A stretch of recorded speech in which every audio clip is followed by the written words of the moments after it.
There you are. Welcome, and thank you so much. Wow, wow, Nova, what an introduction. What an introduction. Oh my gosh.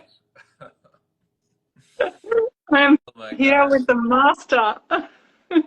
I felt that breath in the beginning. I felt your breath.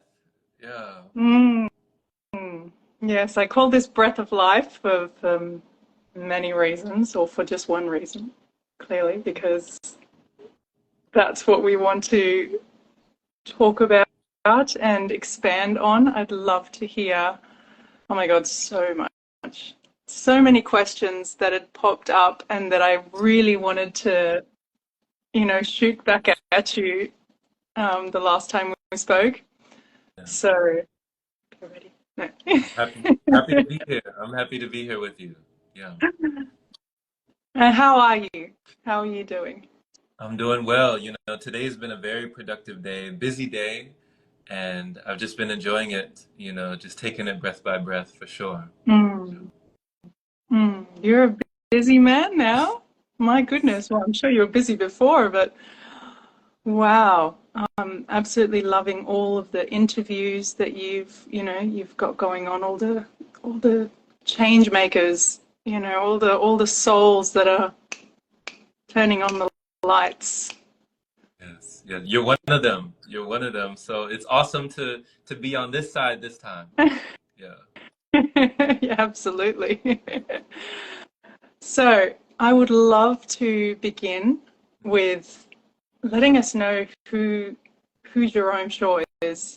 Give us a little bit about you, or a lot about you, however much you want to share. Where did you grow up? How was your journey up until now? Okay, so where I grew up, that's interesting. So I was born in Germany. So I Mm-hmm. was born in Stuttgart, Germany, and both of my parents were retired military, so they both served in the army, so that's why I was born overseas over there. And they were stationed there at the time when they had me. And I came back, we left Germany before I was before I was 1 years old, so I was still a toddler there, just still a baby, and came to the States, went from, Hinesville, Georgia, USA to, California, South Carolina, spent a lot of my days in South Carolina growing up. So that's mainly where I'm from, is South Carolina. It's on the East Coast here in the States. And then from there, you know, went to multiple different schools, multiple different, middle schools, high school, and then came to Texas, and then went back there, and then went to a boarding school in Tennessee, and then like just really just moved around and was never really in one place for too long, always just in constant motion. Mm. But yeah, it's just definitely been a wild ride. But I came up not really knowing much about myself, not really in tune with myself. I came up, really lost in the virtual world, really lost in video games, really lost in just pleasurable activities that were my escape, kind of taking me away. And it wasn't until I guess my 20s, yeah, way later, that I learned about meditation. That was 2017. And Mm. 2017 was when, ironically, through the same technology, I found these two apps, these applications, Nova. They're called Headspace and Insight Timer. Uh-huh. So, Yes. so yeah, Headspace and Insight Timer. These were two meditation apps that I came across while I was working one of the jobs, oh my goodness, one of the dozens of odd jobs that I was working just to make ends meet at the time, and wasn't really aligned with it, but I needed to sit down with myself, and they actually helped me. So in an odd way, the technology that was taking me away, it got me to tune back into myself and really sit down for my own mental health.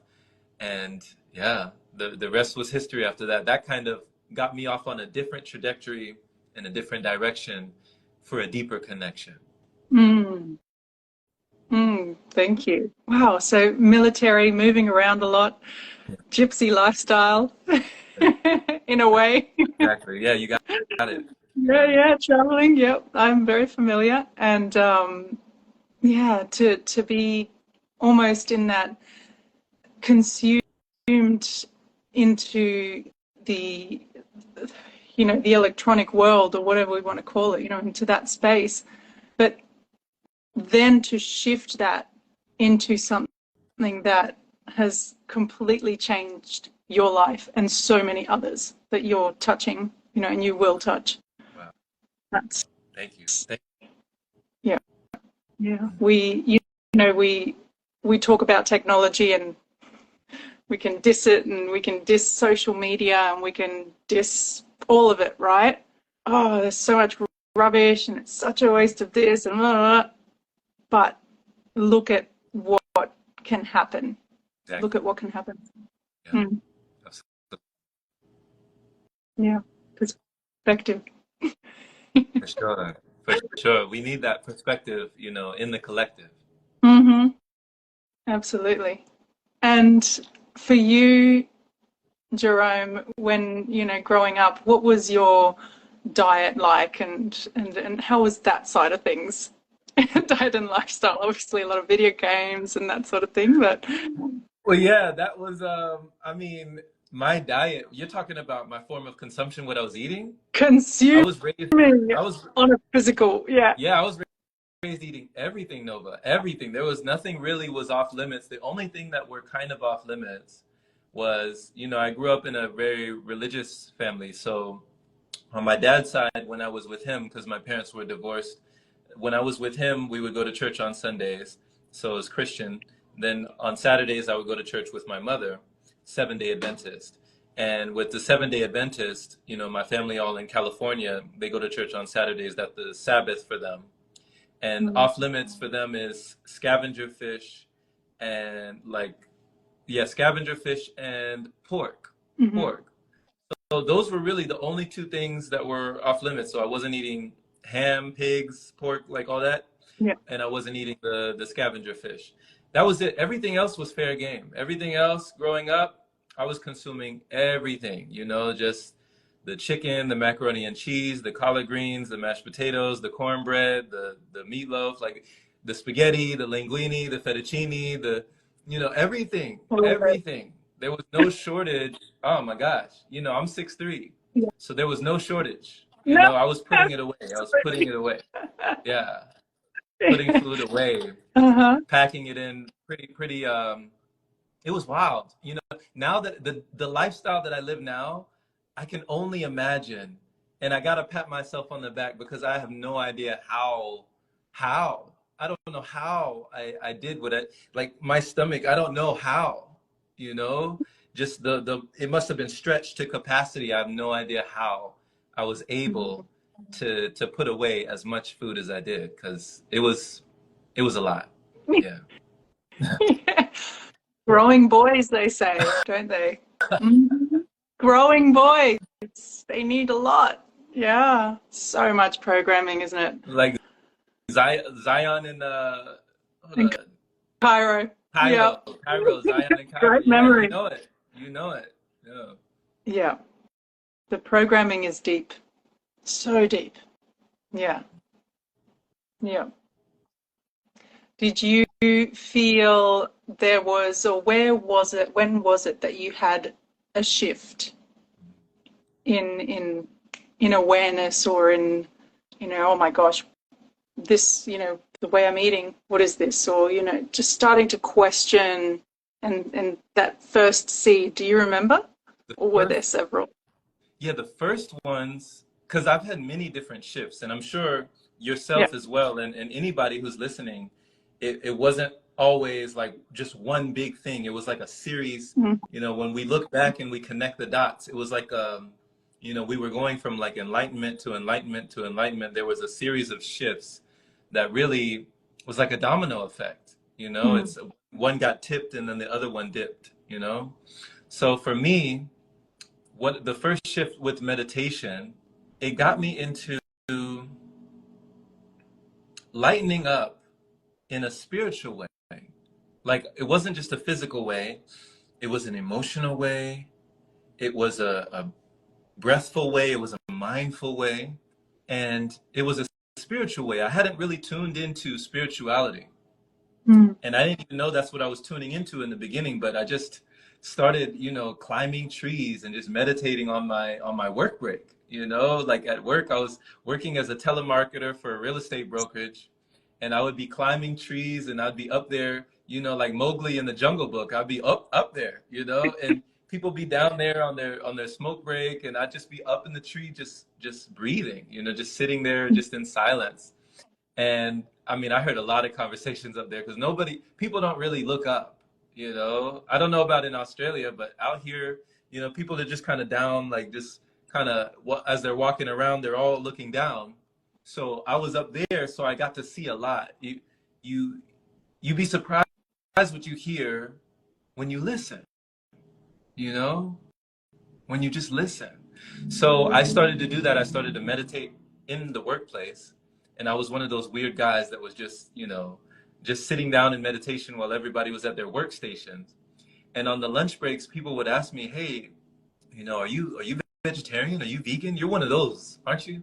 Like, One of do you, those. you're one of those people, huh? Like, and I wasn't, at this point, I wasn't, but I was lightening up naturally. It was just coming natural because I was being more, you know, I was coming more into myself. And so naturally things were getting less dense, things were getting lighter, and I just felt more in my body. I felt more sensitive. And when I was eating certain things, I felt really dense. So it felt heavy and overburdened. So I just naturally started to gravitate away. And it wasn't until I saw that documentary, Earthlings. And before I saw that, I saw the Game Changers, but Earthlings was the one there was no looking back after that. There was no looking back. So that was a big shift. That was a huge shift in my life. But that came in my late 20s, like probably like, yeah, around 28, 29. Yeah. Wow. Wow. Earthlings. Yeah. My goodness. That was the one for me. Yeah. Yeah. Yeah. Those documentaries are gut-wrenching and eye-opening and truth-bombing, you know, and some, yeah, I struggle now to watch those, but definitely I can see how that would shift someone completely in a different trajectory, you know, especially when you had been enlightening, see, and you hadn't really changed your physical diet, let's say the physical consumption. Right. However, as you increase that vibrational frequency of your vessel, things start shaking up. Yeah. Is that what you feel happened? Yeah. I mean, it was natural, you know, naturally, like, because there was a time where, you know, if I saw a spider, you know, I wasn't thinking twice about it. Now, you know, today, if I'm in the grass out there and I come inside and a queen, like an ant is on me or a spider's on me, I take it back outside, you know, like I release it back into the grass where I think that it was there, you know? And so that wasn't like it used to be. I didn't have that level of sensitivity for all beings, you know, for sentient beings. There was no priority for like the hierarchy, you know. It was like Dominion, you know, like that movie Dominion. I haven't seen that one, like people have seen that one, but just the word kind of speaks for itself, you know. Just to think that this human species automatically is over or superior to another species, you know, just by default, you know. So being raised in the awareness that it was okay to consume, you know, dead animal carcasses and just without a care in the world, you know, with all sorts of condiments that I was putting on, lathering it with seasonings without any reasoning and just all sorts of stuff. It was just never enough. And I identified with that, you know, strongly. I was on the wall of flame and these restaurant establishments where they would take a Polaroid camera and take your picture for eating 25 of the hottest wings. And I was eating things like devil's breath with jalapeno and habanero flakes and ghost pepper base. And I was like eating stuff that my coworkers at the time, they would take a dab and put it on their tongue and a tear would come down their eye. They would start crying. You know, that was my lunch. You know, they took a dab and they started crying. That was my lunch. So I know Mm. that my insides were screaming. I probably had stomach ulcers that I never knew about. I probably had digestive issues that I probably Nova. Yeah. I was probably Yeah. this close, you know? Before everything turned around, I had no idea how close I was for that hospital visit because I was in that direction. I was going there. That was where I was going. Yeah.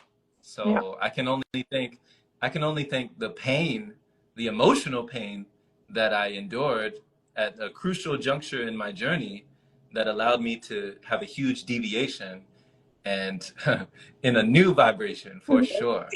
Yeah. That's it. Oh, the spicy foods and the, you know, the amount of just mucus and gunk and buildup that, you know, that we don't even know is there, you know, and you've been talking about that as well. I'm sure you've seen the gunk come out, the mucus, the blacking, and all these things. Did you do any sort of like deep cleansing um, Absolutely.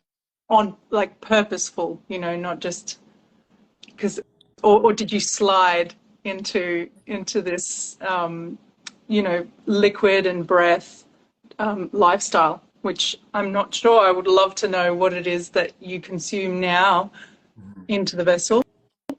versus, you know, your journey leading up to it. Right. So now it's just juice. Now it's Hmm. juice, like fruit juice, green juice, coconut water I love.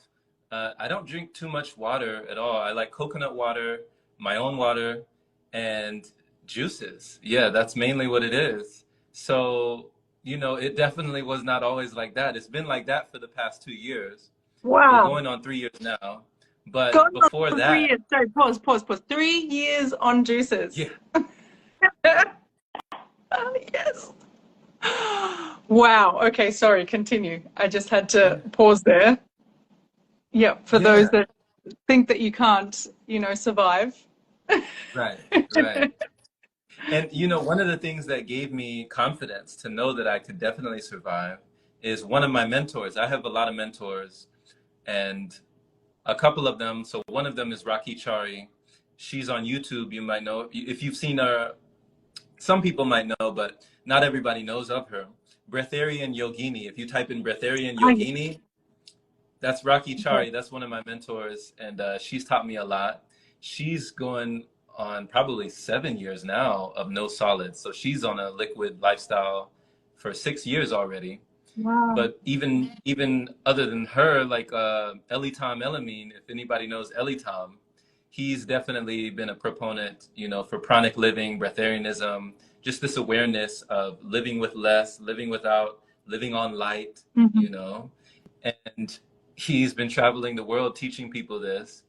But, you know, since I've known him, since 2020, when I did my first retreat with him, my first pranic retreat, I mean, since I've known him since then, all the retreats that we've done, Nova, I mean, we've done retreats at, you know, in California, we've done a few. In Arizona, we've done a few. Like everywhere that we've gone, I've never seen him eat, never seen him drink, and he's never had to go off to use the restroom. So you're thinking to yourself, okay, nothing's coming in and Yep. nothing's coming out. So when I witnessed that for like days on end and I'm with him for hours on end all day long, there's no way that he can get away. There's no way that he could just dip off and escape. Like he's just laughing throughout the day, just walking throughout the day, just talking throughout the day, just breathing. So it just breaks, it really just shatters your reality and it opens your mind to a mentality that, hey, maybe human beings aren't as limited as we think. You know, maybe the only limitation is our imagination. Hmm. You know, like, what do you feel like you're capable of? Like, you know, if you say you can't, then I guess not. If you say you can, probably so. You know, and I love these quotes by people like, you know, Nelson Mandela said, "It's only impossible until it's done." And you know, Helen Keller was, she was seeing and hearing impaired. She was blind and deaf.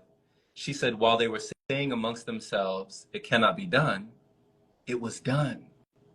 And that was powerful me. Like when I read her book, The Story of My Life, it was powerful. It was so powerful, just to witness what someone back in that time overcame.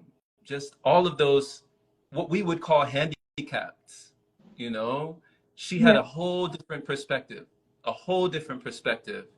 within the collective at that time. So I feel like we're just coming into our new evolutions. That's why this is like a revolution, This, you know? We're just coming into our own understanding of, what we have, what we really, and who we are. Like just remembering. Yeah. yeah. Who am I? Yeah. We asked last time. Who am I? Yeah.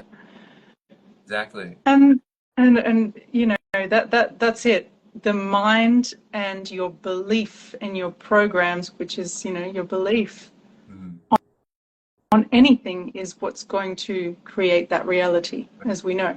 So because we are the creators, so yeah. 7 years, a lifetime, no liquid. That's all out there. I know Yeah. I've seen some master beings that are on no food and no liquid, Right. nothing at all. Right. And they're not some, master breathwork practitioner or anything. They're just people in tribes. Just people. I have Yeah. seen. So I can't recall her name or where she was, but if I find it, I'll send it to you. I'm sure you know Okay. this particular lady. But yes, and Mhm. she had a baby as well. So Oh, you're talking about Camilla? Akai think so. I think Camilla. that's her name. Yeah. Yeah, I think so. I'll have to Yeah, double check Akai it. and Camilla, she was they say she was, yeah, they said she had like they called it like a breatharian pregnancy or something. She was fasted while she was pregnant. Are you Yeah, talking about? and Hmm. still is now. I don't know if it's the same lady, but we'll confirm that. Okay, yeah, definitely send that to me. I'd love to see it. Yeah, yeah, it's very interesting. I think she said that she didn't breastfeed, so I'm unsure about that. What are your thoughts on that, actually? That's not my territory. Ah, I don't know. I really don't know. I have no thoughts on that matter, but I feel like, I mean, it's incredible. It's just incredible what we are able to, what we are able to do when the mind gets out of the way, when mm, we get out of the head space and into the heart space, there are no limits. Yeah, for sure. absolutely, absolutely. It shifts everything, doesn't it? And Mm. what was it like leading into what the way that you're consuming now for the last almost 3 years, which, is incredible.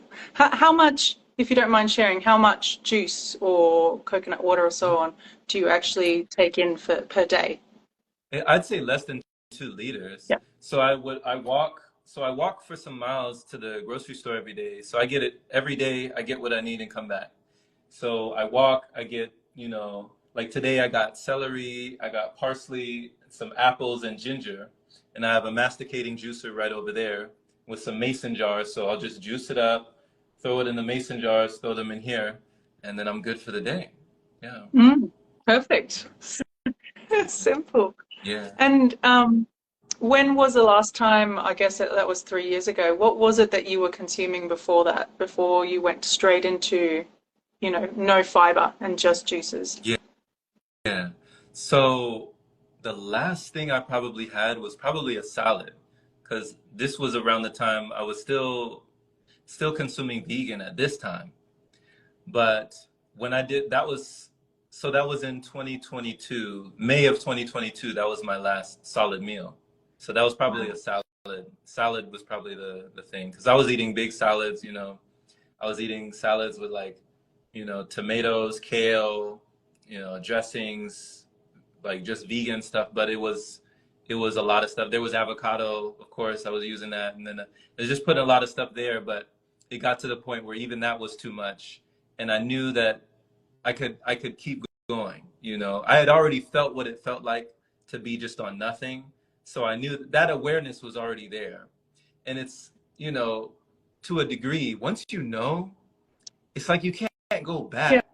Once you know now. Like you felt it. Like when I watched that documentary, I couldn't unsee the images I saw. It was like stamped, it was like etched, it was embedded in my mind. And Mm-hmm. I couldn't take it out, you know?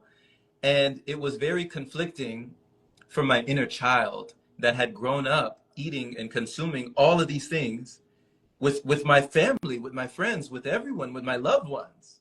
And so I was like, what have I done? What have I been doing? What have I been chewing all these years? And it was a shock. It was a shock to my nervous system and just the innocence. Just I had no idea what had happened. Like, where did it go wrong? So just like that, along those lines, when I did my first liquid feast, you know, this was with the monks and nuns from Myanmar that welcomed me into their monastery. Oh, wow. So they let me stay in their property. This was back in 2019. And, you know, they were kind of used to fasting. They didn't eat after noon just based on their principles. So I was just going liquid before noon, and then I would be dry the rest of the day. And they asked me, how long are you going to do this? And I said, just 1 month.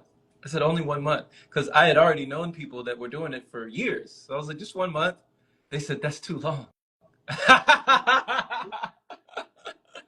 They said, that's too long. Oh, But it's interesting because Sayadaw, their chief monk at the Barwa, for those who don't know, they can look it up. It's in Baldwin Park, California.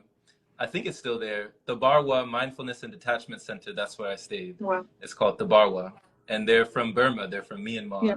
So they all spoke Burmese. I was one of the only English speakers there, and you know, this was after I separated with my ex-wife. This was after that big emotional pain.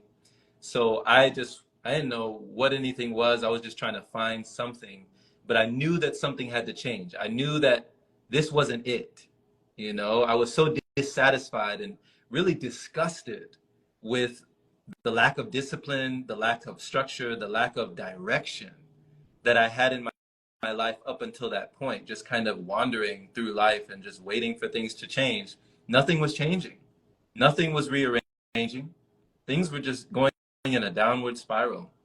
So it took that to really shake me up and wake me up. And once I went over there, watching them move and maneuver throughout this matrix, just watching them meditation, like just being in their vibration, being in that congregation, it was so healing for me because there was no judgment. They had no judgment. They were taking people off the street, Nova.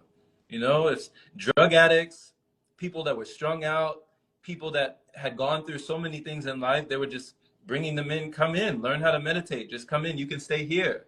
So I was in California, in the heart of Los Angeles, staying at a meditation center at a monastery, free of charge, Wow. free. Yeah. And this is around people in houses where they're paying a lot of money just to stay in California. They're paying money, you know? It's not funny. They're paying money, right? So, I can only say that the universe orchestrated itself in such a way that I got the opportunity to be in such a healthy and just such a loving environment to cultivate myself like a plant and just really nurture myself and water myself and just grow myself and show myself that life could be different, you know? So when they had me up in their property, that was the first time I did 1 month, just 1 month, Nova. That's it. That's all I wanted to do. Yeah. 1 month, solid food vacation, only liquid. The first 2 weeks were the most challenging. I was feeling a lot of fatigue, a lot of detox, a lot of lethargy, a lot of drainage on my energy. Oh, no. There I lost were you for a still, second there. Sorry, oh, you were feeling? are we back? We back? Yes, we're back. Hopefully. So yeah, I was saying the first 2 weeks were the most challenging. I was feeling a lot of fatigue, a lot of drain, a lot of just, you know, lethargy, just a lot of pull on my energy as I was detoxing those first 2 weeks. And that was the most challenging for me because stuff was just coming out of my body, you know, getting flushed, toxins, all sorts of stuff was just coming out. And solid matter was still coming out, even though solid matter wasn't going in. after the first 2 weeks. So that showed me our capacity for storage. It just, we have no idea how much the body can hold on to, you know, not just, you know, physically. Of course, we can hold on to a lot, but we hold on to a lot mentally, a lot emotionally. We just hold on to that energy. Mm-hmm. So my body had been holding on to so much energy stored up in my guts, just blocking up the guidance for a long time. And when that started to release, whoo, whoo, my goodness, the amount of energy, the amount of clarity, the amount of enthusiasm, the amount of vibrancy, the less brain fog, the just purposefulness, the meaningfulness, the fulfillment, the freedom of knowing not only what you're here for, what you're here to do, but also having the energy to do it. Mm. That was like, it was so profound. I tell people, I honestly did not want to go back to eating. I didn't want to go back. I was like, I was afraid to go back to solid food because of how good I was feeling. I was like, I've never felt like this in my life. Why? Why? You know? I don't want. So yeah, I that want was my first big shift. Yeah. Yeah. Wow. Thanks for sharing that journey and that story. What a beautiful place filled with beautiful beings. Like just in the heart of LA. Mm-hmm. Like, Yeah. well, You wouldn't think it. Yeah. no, that's the first I've heard of it. So thank you for that. And wow, just 1 month. Did you then actually go back to? I kept going. I Oh, kept you going. kept going. Okay, I So during wondered. that time, that 1 month was so good. I did another 2 months. So I did 3 months that year. That was in 2019. So I did 3 months, no solids. And then I did go back and then went in and out before my first pranic retreat the following year in 2020 in January of that year. And that's when everything changed. Mhm. That's when it just, like if I was over here, it went over there. You know, that's when everything changed forever. Forever. Yeah. Yeah, yeah, absolutely. So you did 3 months from being in there for 1 month. You went 3 months, and then you went back into solid foods. I've got a question there on what do you mean, Jerome, by solid foods? Is that meat? No, no, no, no, no. Not at that point. Not at that point. So I'd already gone past flesh Yeah, at that point. yeah. So, because I mean, I needed to even attempt what I was doing. I mean, jumping from solids straight into liquids. So I was like, I wasn't all the way vegan. I wasn't raw vegan. I was like more vegetarian. Yeah. But I went from vegetarian and I needed such a desperate change. I was so desperate for change. I went over vegan, over raw vegan, over fruitarian, and just straight into liquid. I just like straight in there. I just dived into the deep end. It was like, here we go. Let's see what happens. Let's see what happens. And man, I mean, yeah, my whole world changed. So that was the beginning, but there was more. There was more that came after. Yeah. Ooh, would you like to share? Of course. So what I mean there was more. So when I did the retreat in the following year, that was when I met Ellie Tom in the physical. So this is how manifestation works. I was looking, you know, while I'm doing this liquid journey in 2019, I'm watching YouTubes of these people called breatharians because that was the first time I even heard of the word when I was in back when I was 28. For 28 years of my life, I didn't know there were people. I didn't know pranic people. I didn't know that. I didn't know there were people like this. You know, living without solid food. That was not on my radar. And then I Mm. heard about their chief monk, Sayadaw. Sayadaw, their chief monk, who I actually put him in one of my recent books I just published. Yeah, I got inspired. I put a lot of the encounters that I had in the recent book I just published. Sayadaw, he was already on 2 years of liquids. So he had already done 2 years. This was back in 2019. I said, what? I said, he hasn't eaten solids? They said, yeah, everything he eats is liquefied. It's just everything he consumes is liquid. And here's the thing, Nova. Here's the interesting thing about him. He was very slender. So, you know, he wasn't really big, Mm-hmm.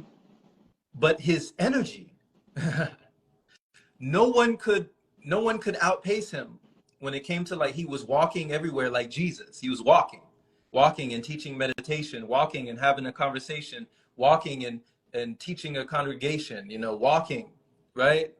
And Mm-hmm. no one could, like, he was like Gandhi, you know, just walking miles and miles and miles, and nobody ever saw him lie down. His sleep was meditation. Mm. So he's only consuming liquids, right, for 2 years at that point. And the legend has it, no one saw him lie down. He was Wow. he wasn't ever seen in the prone position. His sleep was meditation. He was upright. His spine was erect. His spine, he was channeling that energy at all hours of the day. Mm. So even at night, while everybody else was like this, he was like this, you know? And I didn't know that was possible. I didn't even know that was possible. So they said, "Hey, Jerome, you know, I see you're fasting. Do you know that there's people who they don't eat?" I said, "What?" They said, "Yeah, there's people who don't eat or drink." I said, "What?" Right? Next step. I was like, "What are Next you level. talking about?" Right? But it was like something in my mind was ready. You know, when you get to a point in your life, it's like the program is ready to be downloaded. Mm-hmm. It's ready.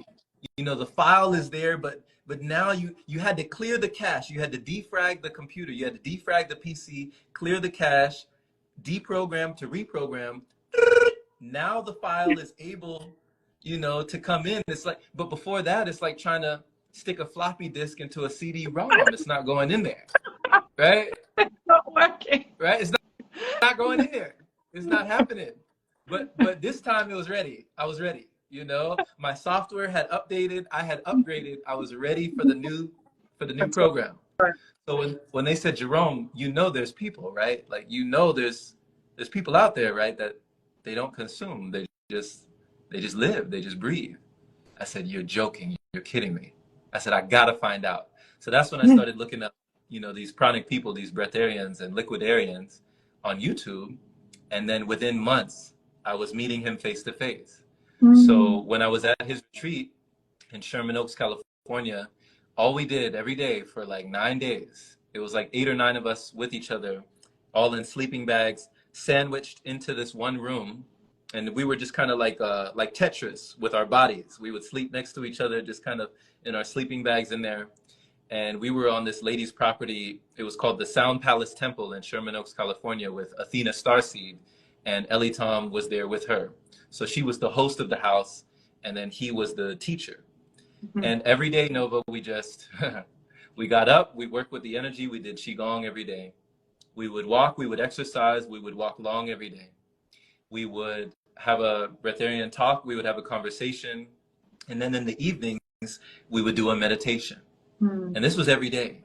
You know, we were doing the Merkaba meditation, the microcosmic orbit meditation, and he was teaching us methods of Qigong. And we're with him every day, just watching him, you know, and just observing his detachment from a lot of reality. And this was in 2020. So you had the COVID mentality. You had the COVID, right? You had the pandemic was going on. Yeah. So just right, you know, a couple miles down the street, people are wearing the mask, they're buying toilet paper, they're clearing the shelves, right? And we're in like a whole different ecosystem. We're in a different reality apart from the generality. So I was one of the people in that retreat going dry. I had gone dry for 5 days going in. We stayed there for 9 days, and then I came out dry. So I went in dry and came out dry. That was when everything took off. So at about 2 weeks with no solids, no liquids, I was somewhere else. Reality got very trippy. This world was psychedelic. At that point, it was psychedelic. I was on psychedelic. I was high on my own supply. My skin started opening up. The pores on my skin was drinking the atmosphere. I was drinking the air. This was the first time in my life I was sensitive enough to feel there's moisture in the air. Like we live in water. We're like fish that don't know we're in water. We live in water. There's no shortage of water. We live in it. Yeah. So I could like put my hand through the air and I could feel the moisture in the air. It was like superhuman. Felt like an X-Men, like one of them superheroes. I was like, what is going on? And I used to be, when I was, you know, congested and sleep apnea, and before my consumption before, I had all kinds of sinus problems. I had all kinds of mucus problems. I had all kinds of congestion and constipation. So I couldn't smell anything right in front of me. I had to get like right up next to the meal to smell it. Or if somebody flatulated in the room, I couldn't smell it, you know? Oh, blessed. So, in some areas. you know, but when I started fasting, I smelled everything. I smelled everything. Felt like an animal, felt like a dog, smelling everything. Yeah. That's right. Yeah. Prophetess Nabiha says, hi, beautiful sister. Says, when you're on nothing, you start to see everything. She knows. She knows. If anybody knows, she knows. Yeah. Love. Wow. 2 weeks dry. And what you say there about, you know, the pause, the sensitivity. I mean, it's all levels, right?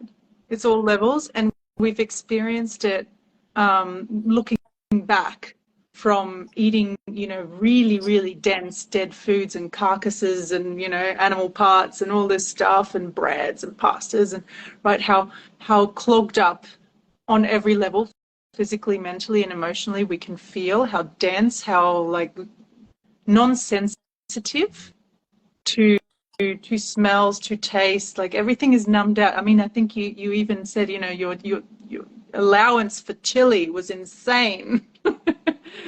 Right? Insane. Yeah. It was insane. Yeah. Do you think you could have that amount of chili now without? What? No. Right. That's right. No, that's great. So my chili now is ginger. Okay, that's my chili. That's my chili now. You know, I'll take that chili.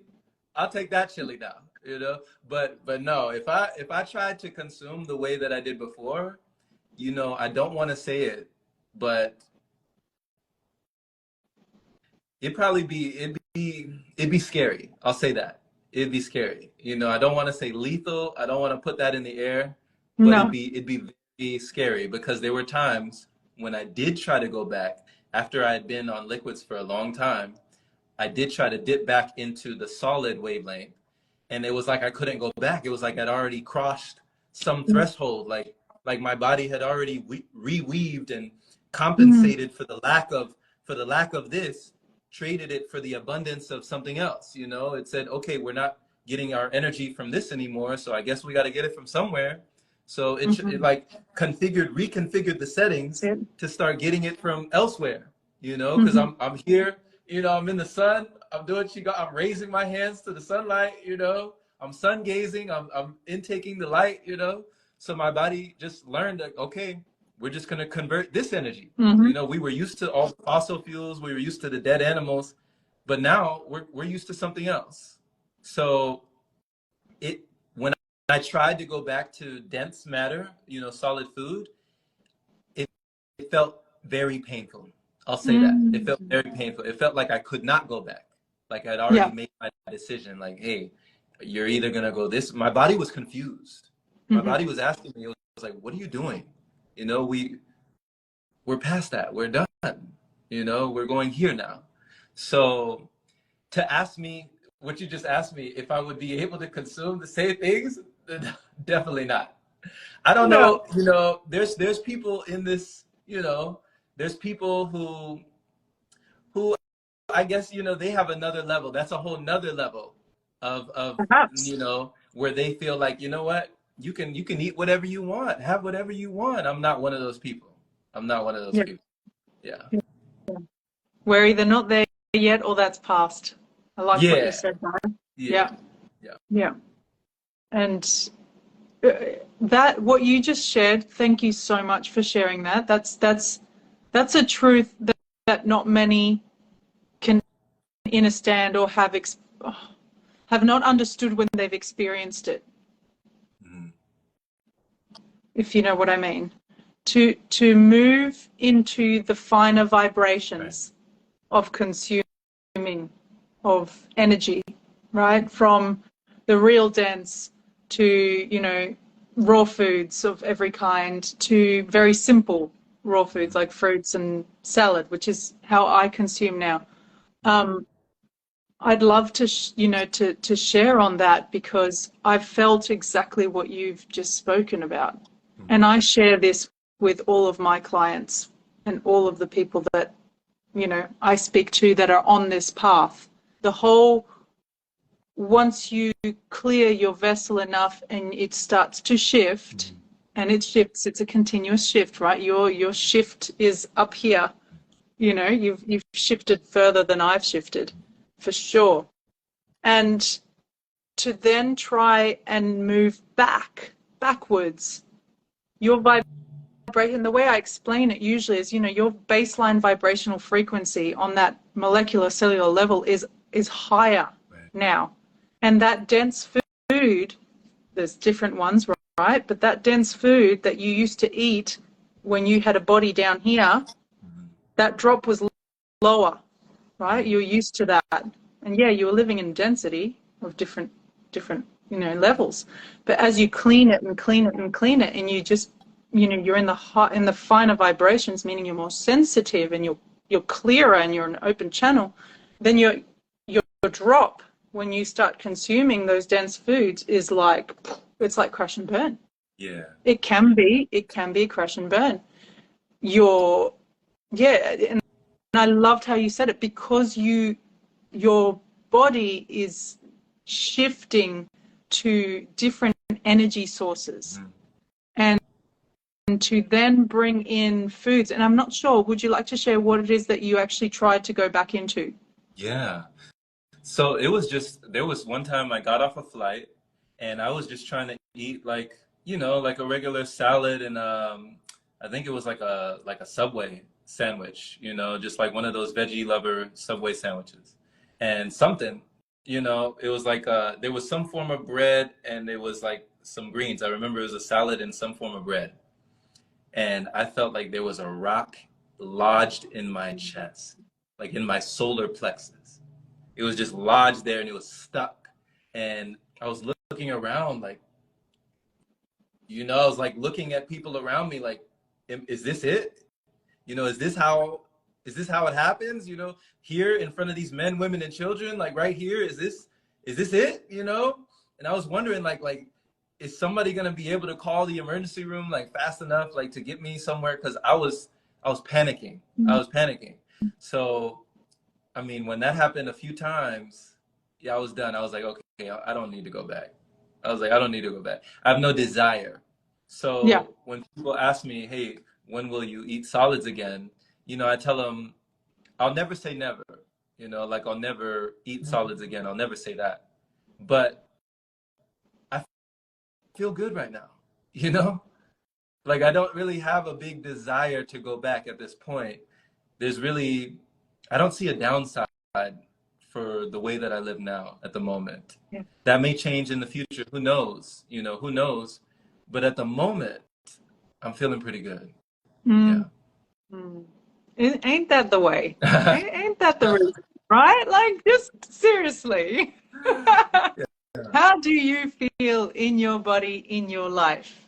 Right. That's the key, right? Oh, like just that feeling of like a rock sitting in there. How long did it last for you? Because obviously, what happened there? It felt like my world was getting darker. It felt, the only other time I remember feeling like my world was getting darker was when I was boxing. I was in this boxing match in Golden Gloves. I was facing this opponent, and he was just boom, just whipping like long shots at me, and it was hitting my head, and it was just like my world was getting darker and darker. And his coach was yelling at him in the ring like, finish him, we ain't got time, get him out of here, you know. It was like, finish him. I remember this.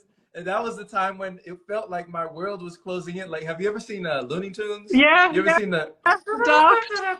Yeah. That's what it felt like. It felt like my reality was darkening and closing in, like we're in it.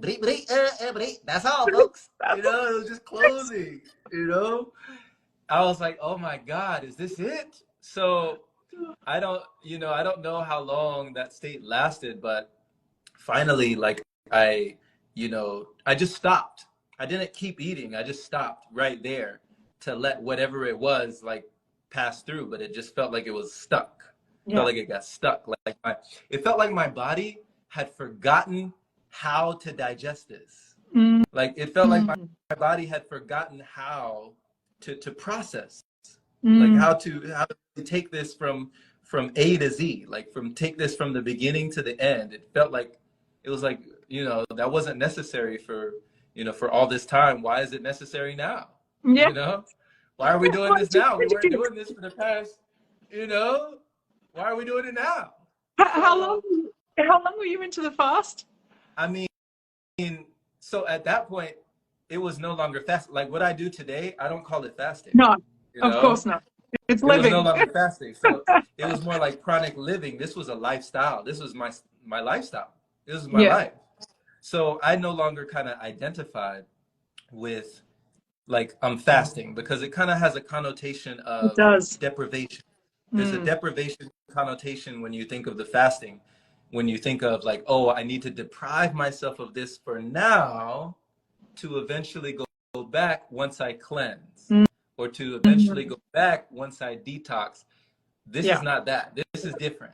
This is like indefinite. This is your life now, you know? So you're indefinitely going into liquids and going to lighter forms, and you're there's no end date, there's no deadline, there's no like I'm gonna break the fast. There's no breakfast, right? No break fast. You know? Yeah, the breakfast is not on the checklist. No. You know, you don't have to be reckless, right? Yeah. So yeah, at that point, I don't know exactly how long, but it had been some months without solid food up until that point. But yeah, we've gone to, it has not been an upward trajectory. It's been in and out, back and forth, up and down, you know. But at least in these past 2 years, yeah, this May will be 3 years. We've been on this journey for sure.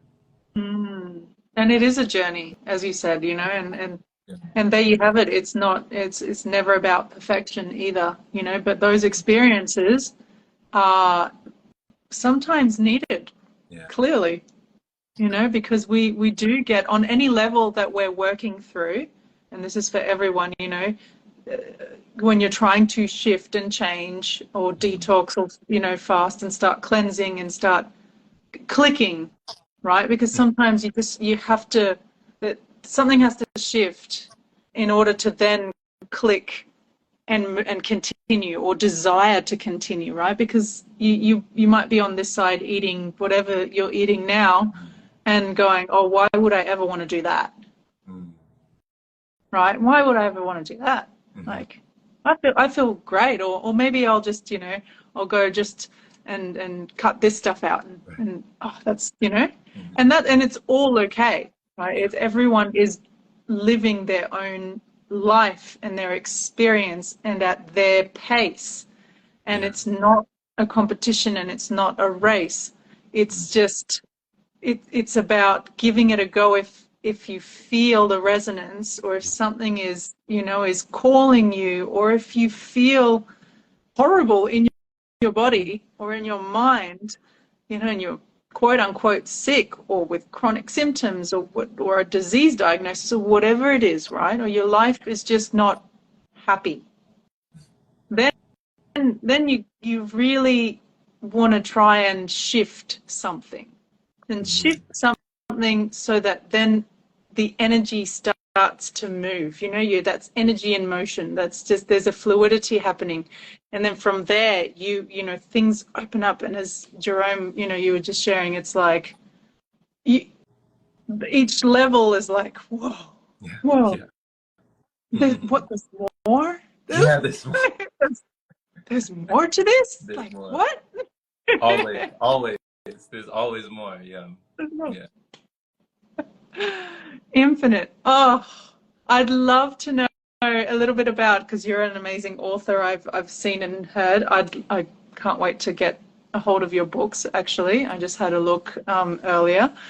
Um, give us a little bit about what it is you've been writing about, and yeah, and which ones you've got available, and yeah, what are they about? Tell us. Awesome. Yeah. So, we're at 17 now. So we're at 17 now. We're still going, still writing, still publishing. Yeah. So I wrote my first book, I think, back in 20, maybe 20, yeah, 2019, I think. Yeah, because that was during that was during that time that I was with the monks and nuns, and I was sun gazing. So my first book was called Sun Gaze for Success, Oh because I wow. was feeling all the energy just gazing at the sun. That was my very first book, Sun Gaze for Success. Then Finding Inner Peace. Then, then came Hunger for Freedom. Then, Breatharian Beginnings, Pranic Living Unveiled. These food freedom books talking about just food freedom lifestyle, the final frontier, food freedom. And now 48 Laws of Prana, that's one. So those are all in the nonfiction book realm. Yep. Now we're on this journey, which is the fictional book realm, which is, oh man, I'm having so much fun, Nova. Ah, I'm just having fun. I'm having fun. I mean, I enjoy writing nonfiction, but I really enjoy writing fiction, because if I had not read certain books in my life, like fictional novels that came from somebody's mind, that was just conjured from somebody's imagination, Harry Potter and, mm, Lemony Snicket, the series of unfortunate events, and like all of these fictional universes that just took me away in a different way than video games. Because, video games could take me away, but I was like just doing this all day. A book it just fueled my imagination. It fueled my mind in ways that just tapped into the divine, like I was able to just find so many things and align with so many characters that had so many trials and overcame so much adversity and just went over so many obstacles and opposition in their life. And I was able to empathize with that character, and I was able to really just tune in and really see, like, wow, and identify with these aspects, and find parallels and circumstances in my life where I could apply these lessons that I took from these fictional universes, these fictional characters that just exist in my mind now. Now they're just in my mind like a playground. So I wanted to mm. give people that same feeling that I got, when I was reading those stories. I wanted to give that feeling to other people as well. So that's definitely my passion right now, is writing fiction. And yeah, we're already on like multiple series at the moment. Yeah. Wow, that's amazing. That's where can they find your books? They're all on Amazon. All of them. You just type in my name, Jerome Shaw, and it'll pull up the whole catalog there. Yeah, all of my books. Yeah. Amazing. Wow, fiction and nonfiction. Mhm. But even with the nonfiction, there's so much truth, Oh as yeah. you said. So much depth, and so yeah, yeah, amazing. Oh, what and what else are you adventuring at the moment? Is there anything else that you are offering, that you'd like to share? Let us know. Yeah. Other than publishing these books, getting these works in people's hands, getting these books in people's hands around the world, I'm enjoying the podcasting journey. We started that in 2018. I'm enjoying the content creation, just getting just getting more creative, Mm. really tapping into creativity, because what else are we gonna do? Right? That was one of the things that Ellie Tom told me back in the day. He's like, Jerome, what else are we gonna do? What else? But we're gonna we gotta shine the light. We Mhm. gotta inspire. We gotta empower. We gotta uplift. We gotta encourage. We gotta enlighten. What else are we gonna do? What else? What Right? else? He's like, you already got all of this energy. You're not eating, right? You're hardly sleeping. You got all this abundance. Your cup runneth over. What else are Yeah. we gonna do? put another cup under there. Yeah. You know, slide that thing Get more. under there. Yeah. So that's what we're doing. We're just putting other cups underneath your cup. You've already filled it all the way up. So just let it pour from the overflow. And that's, you know, pretty much everything that you see me doing is just the overflow. You know, I do pour into myself. I do take care of my health, but I learned how to do it as well as helping someone else. You know, every day we do in Qigong. So at the same time, every day we've been doing Qigong for the past, like almost 3 years. Once again. Wow. So every day we do Qigong, same time. If you can't make the Qigong, you can get the replays. They're on our Patreon website, patreon.com/Pranic Path.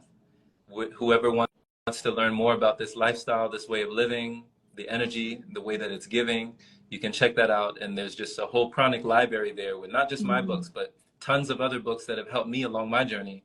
Tons of audios, videos, and just tons of material for you to really get lost in on patreon.com. Yeah. Thank you, Jerome. You know, get found in. That's where you get found. Where you find yourself. We won't get lost on your page, that's for sure. Yeah. Wow.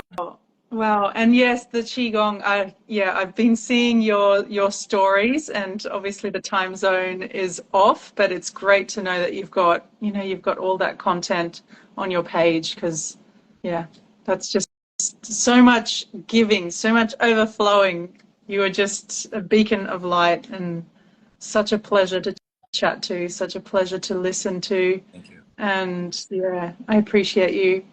I wanted to see if anyone had any questions. Absolutely. As well. Yeah. I've got one pinned here. Travis, I notice fruit juices give me an energy boost, but then it goes down quickly, like 5 minutes later.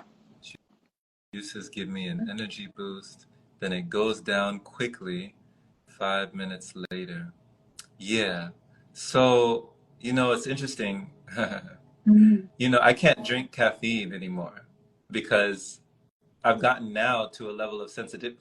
Back when I was eating all that stuff I was telling you about, I was heavily Nova. I was drinking, I was pounding. So, you know, I told you what I was consuming, everything. Yeah. Right? Yeah. I was pounding Red Bulls, Monsters, like Monsters and Red Bulls, and just all this like taurine and all those chemicals. You don't even know what that is. Like, what is it? What is that even? You don't even know what that is. You're just drinking, right? Just drinking. Just more, right? And I was working jobs that were just sucking, like siphoning the soul, you know, like just out of my body, just draining, just squeezing my spirit, right?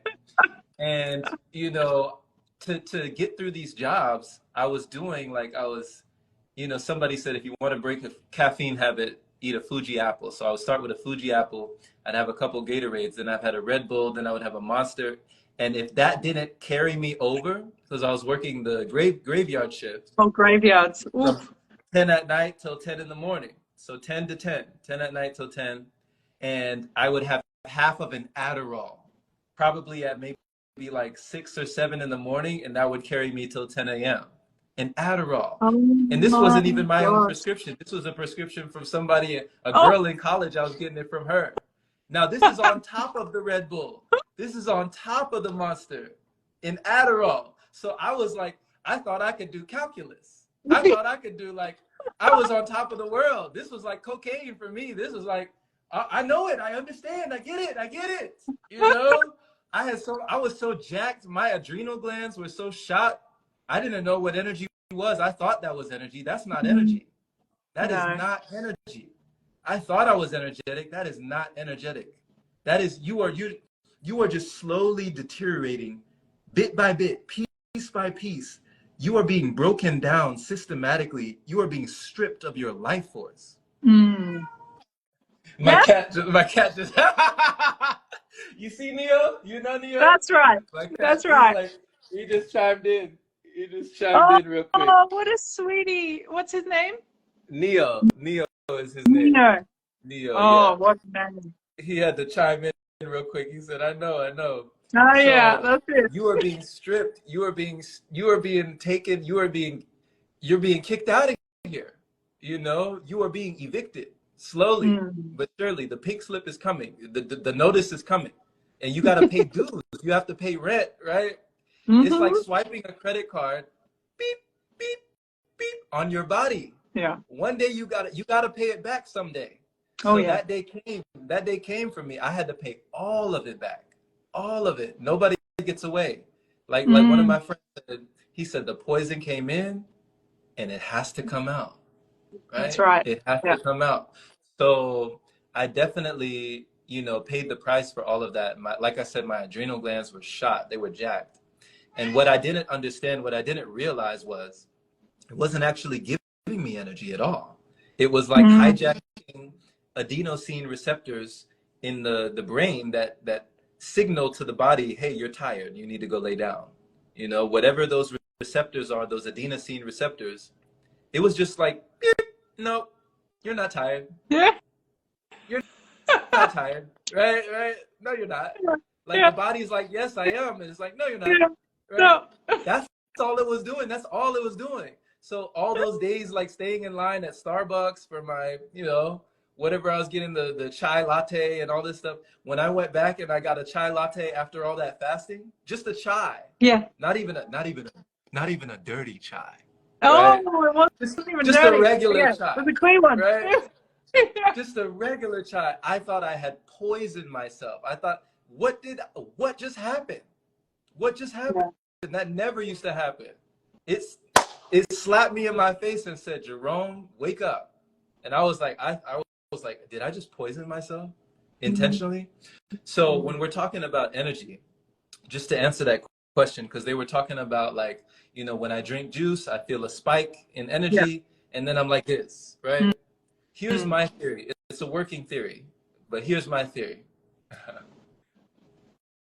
We are energy. Like we are energy. You know, when I went so long without food and drink, when I went so long without anything, I broke everything down to energy. And I realized like I'm a walking, talking, breathing ball of energy. Like I am the energy that is inhabiting this vessel. And if I don't block the energy, Yes. I can't stop the energy. Right? Mm-hmm. I Mm-hmm. had so much energy I couldn't sleep. I was like, when am I gonna? I should be asleep. I'm not. Why am I not sleeping? So it was like there was no blockages. So even more like now, I drink juice and I'm still sleeping like maybe, you know, 4 to 6 on the juice that I Yeah. drink. But when I had nothing at all, there was No. almost no sleep. There Um, was an abundance. There was an abundance. So my theory is energy, if it's not blocked, then there's no shortage. You know, mm. there's such a thing as rest, but you don't need as much sleep as you think you do, right? Yeah. So it's just understanding that the body is already capable, but when we put something in it, now it has to compensate for what we have ingested. Mm-hmm. And now it needs to be rested because we've ingested, you Yeah. know? So it doesn't really matter what it is, honestly. I had to understand that, okay, the apple's not really giving me life. But then another level on top of that was like, wait a minute, the apple juice isn't giving me life. You know, I felt more alive because of the That's contrast. It was the right. contrast because everything I ate before was dense. It was dead bodies, right? Mm. So of course, when I'm drinking the juice, I feel way more alive, right? But you can feel way more alive on nothing at all. You know, Mm. it's just being attuned to that frequency. It's very uncomfortable to be attuned to that frequency when you're used to being sedated and anesthetized, you know, all your life. You're used to being comatose and you're used to being down for many years at a time. To be in the high frequencies is uncomfortable. So it's almost like be careful what you wish for. Because if you have so much, all this energy that we're asking for, Yeah. all this energy, when the energy comes, be Careful, be careful. Be careful what you wish for, because when you get it, you may wish you hadn't got it. Like you may say, this is too much. This is too much. I need to go back to eat because I need to go back to sleep. Right? That's what we start doing. We put ourselves back to sleep because it's too much. Everybody else is asleep. You're the only one awake. And then now you have to be faced with yourself. Mm. And they don't want to be lonely. You don't want to be lonely. You don't want to be the only person who's up all night long, all night. Nobody else Yeah. is up. You're just up. What do I do now? I guess I gotta get creative, right? Right? So that's why we tell people like, hey, you know, this breatharian thing, this pranic thing, like, careful what you wish for, because you know it takes some getting used to. It really takes a level of adjustment for sure. Yeah, that's right. Thank you. That contrast Yeah. again, it's a shock to the mind, to to the ego, to the habits, to the everything. So it's a journey, and it's beautiful. It's such a beautiful journey. I love your experiences. I mean, you know, it's like, yeah, you can get I mean, some people have the reasons, like, they're like, oh, there's all this stuff I can get done.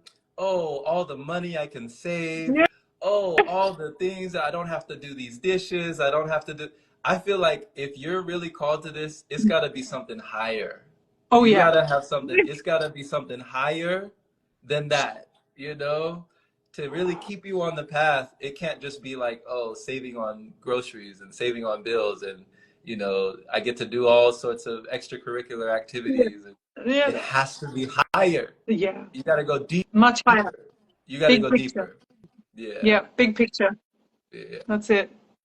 That's just my Wow. advice. Yeah. Oh, I love it, Jerome. Thank you. Was there Well, I any other, appreciate you. did anybody else have, I don't know if I seen another question. Let's let me see. There was a couple, I Oh, think. is there a place retreat where you can justice for 2 weeks? Well, you I'm can do guessing your own Zeus. juice. You can do your own like vipassana, your own retreat wherever you are. But if you can find a place where people are getting together, you know, like in Italy, every year in Italy, Nicholas Pilartz and Raffaella, I attended the Pranic World Festival. They do it every year in Italy. I think August 1st to August 13th every year. So I've spoken at that festival, you know, going on like 4 years in a row, but I was there in presence as well. And it's amazing. If you can get there, it's Wow. amazing. Just to be around other people who are living this life, it's awesome. But most of the time, I see a lot of online retreats. So Ellie Tom, he does tons of online retreats. Ray Mayor, he does a lot of online retreats. You know, Christiana El Trayan, like all these different pranic people around the world that actually are vocal, that speak about it. Because I feel that way more people live like this than are actually talking about it. I don't think that Yes. like there's so many people that are not as outspoken. You know, they don't want to be in the limelight. They don't want to be in the public, you know? And that's perfectly fine because they have nothing to prove. They have nothing to lose. They're content with just like, hey, this is just how I live. I don't eat, I don't drink, whatever. But they don't need to be in the spotlight. Yeah. I feel like there's way more of those people than the people that we actually know who are in the spotlight. So it's growing, you know, but we're flowing. Yeah, we're flowing. And do you feel that it's I feel it's a return to, it's a remembrance. Yeah. Right? Yeah. And it's not that we're going somewhere else as an evolution. I feel that we just digressed and we degenerated for so long. Who knows how long, because history is his story. But yeah, the fact that I believe we were beings of light, of prana, and whatever happened, there was consumption and more dense consumption that started to happen. And with that, the degeneration of our species. So coming back into this is the, and going through and cleansing the vessel and, feeling the difference and then continuing on that journey and realizing that it's actually just the real us. That's how we should be. And we are superhuman. We are beings of light. And it's a remembrance. It's nothing new. It's not new age. It's not, I don't know, people call it new age, new age thinking and all these. It's like now they're not eating meat. Oh, now they're not eating at all. Oh, that's a fad diet. No. I don't know No. what. Yeah, I don't realize like I don't know who we think. Like, who do we think we are? You know, who do we think we are? Like when we were, and this is just I'm just imagining, right? Let me just imagine. I'm just imagining how did we get here? Mm. Like how did we get here with all that we have, these skyscrapers, these buildings, these grocery stores, these fast food chains, these restaurants, these billboards, these advertisements, this marketing, like these freezers, these refrigerators, these pantries. Did we have this when we were in like our what they call our Paleolithic ancestors that were migrating, that had that they were able to go long without food? The hunters and gatherers, they just took what they could and they just kept going. We didn't have pantries, we didn't have freezers, we didn't have refrigerators, we didn't have grocery stores. Who do we think we are? Like, how did we get here? This is the same body. The same body that went through that is the same body. Like, have we evolved to have all of this, like to eat all of this in abundance as though we're gonna die? Like we're gonna perish if we don't, like, Yeah. just think, how did we get here? We must have had to, we must have. There's no way, because it wasn't like this. This is an invention. Even shoes, to have shoes on your feet, that's an invention. We forget that's an invention. Yep. That was invented. That wasn't natural. We made that. We made that. I've heard of people in Australia that are just barefoot all the time, like walking at the grocery store barefoot, right? Yeah, A lot of that. That's a remembering. That's a remembering. We are remembering. I wish, I love to go to Australia to see people walking around barefoot. I would love to, to see people like yourself, Nova, who have remembered, like remember. Somebody was looking at me the other day. He was like, he saw me barefoot and he was like, man, I wish I could do that. I can't do that, but I wish I could. He said, that's how it's supposed to be. But man, the way my feet are, I can't do that. I wish I could do that. It's like, why can't we do that? Like, where have we gone that we have forgotten? So thank you for helping us remember, bringing the members back together, Members, I love that. Yeah. You can come and walk barefoot over here anytime, Jerome. You're welcome. Oh my gosh. Yes, please. Come through. Much love. would love to connect with you in person. And yeah, here in the small towns, beach towns, people go mostly barefoot, not everywhere. Okay. But once you walk into the city space, like I don't walk around the city barefoot. By the beach, yes, definitely. But yeah, otherwise, there's a lot of other stuff on our cemented and junk everywhere and glass broken everywhere and that sort of vibe. I'm sure you've got plenty of that, and I think that's where we get stuck into wearing footwear. We can even go further, and clothing, and Yeah, that's true. clothing is... That's a program I need to break that program. Yeah, that's another program. Next minute.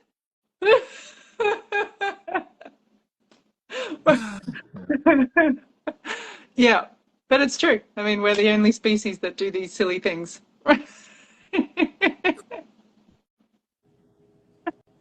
Neo's just looking at me like he knows. He knows. He's You're like, like, yeah, yeah, you're see? silly.